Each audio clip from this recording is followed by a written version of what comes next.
So what we're going to talk about is how to create shapes in Illustrator and then also how to combine those shapes to make other things.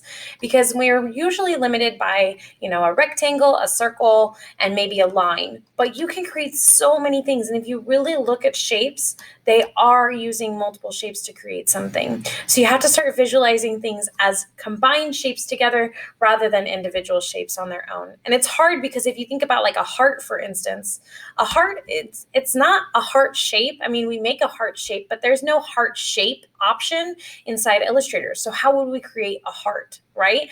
You would have to combine multiple shapes together. You would take a circle, and you may have like two rectangles that then come across and overlap onto the circle, so then they can all connect together to make a heart. And that seems kind of crazy, but it really is made up of all those shapes, and you can make that in Illustrator. Remember that Illustrator is used for graphic creation. So we're creating these vector objects that then can be zoomed in or zoomed out, expanding or collapsing, so they can be used on any type of format. And that's important because if you think about like the McDonald's logo, the two arches are used on something so small as literally being imprinted on butter or being printed on a salt packet, like a little tiny salt packet. But then the arches again are then used as big as a billboard. And that means that you need to be able to make it as large or enlarge it as much as you need to, or size it down and still keep the same shape, have no pixelation or anything like that. And that's what Illustrator allows us to do. So inside Illustrator, I'm going to go ahead and just create a letter size page. That's one of my options here on the first page. You can also go to create new if you need to on the left over here, and up under print as an option, you should have letter being your first option. We're not going to change any of the settings over here on the right for the artboards and the sizing. We'll get to that at some point, but for now, we're just going to create a page.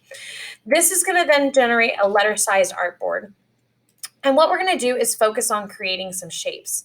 So right here on the left in my toolbar, fifth one down is a rectangle tool. And this rectangle tool has a little triangle at the bottom of it saying that there is more here. So if I click and hold or I right click on it, I'm going to see that I have the options of a rectangle, ellipse, polygon, star, and line. I'm going to just start with the rectangle tool for now.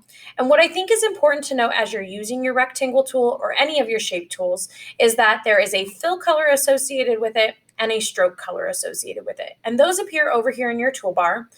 This little icon right here with the arrow that is pointing in the two directions allows you to swap those colors really quickly. So if I click that, you'll see that the black becomes the fill and the white becomes the outline. If I click it again, they swap back. These same two options are available over here in the appearance panel. So I can click on the fill and I can apply a swatch, or I can go to the color mixer up at the top and choose my own color. What's also important is any of these boxes at any time, you can also double click and that'll open the color picker box where you can then change in the middle here on the spectrum, wherever you want to be on the spectrum. And then over here on the left, you can move the circle around to wherever you'd like to be within that color mode. And you'll see your new color appear on the top here and your bottom color, that was your previous color you had selected.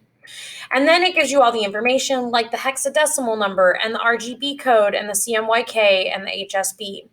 And clicking OK, that will replace your fill color over here on the left as well as your fill color in the appearance panel because they're linked.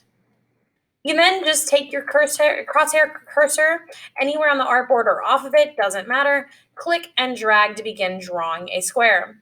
If you hold shift on your keyboard while dragging, it will create a perfect square for you rather than a rectangle.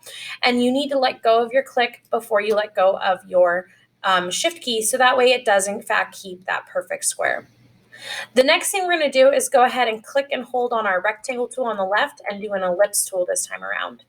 This time around, we're going to go ahead and deselect everything. So you can click off of the using your selection tool, your selection tool over here, you can click off of the square and then click on the ellipse, and that'll make it so it's not selected. And the reason we want to do this is because now we're going to go change our fill color again. If I had this selected, even though I'm on my ellipse tool, you can see that it is selected because it has the blue bounding box around it. If I go to change my fill color to another fill color by double clicking and moving, it's going to change the color of the square. However, if I have it deselected by either using my selection tool to click off of it or going to select, deselect, or shift control A, I can then be on my ellipse tool, go to my fill color, change it, click OK, and it didn't affect my square. I can then begin to click and drag and I can draw an ellipse. Again, holding shift to create a perfect circle and letting go of my click first before letting go of shift. The last thing I want you to do is take your selection tool and I want you to overlap these so that they are slightly overlapped on top of each other and the circle is sitting on top of the square. If you want to select both, don't forget that you can click on the outside of them and drag a box across them and then move them onto your artboard, which I suggest. Don't forget to save this so that we can continue using it throughout our lessons. So I'm going to go File and I'm going to Save As. I'm going to go to my digital design folder for my class that I've created on my computer, and I'm going to go ahead and name this Shapes Practice. Once I've saved that and said save on the next screen as well, or OK, it's now saved up here with the new name and there's no asterisk, so I know I've saved it for the next lesson.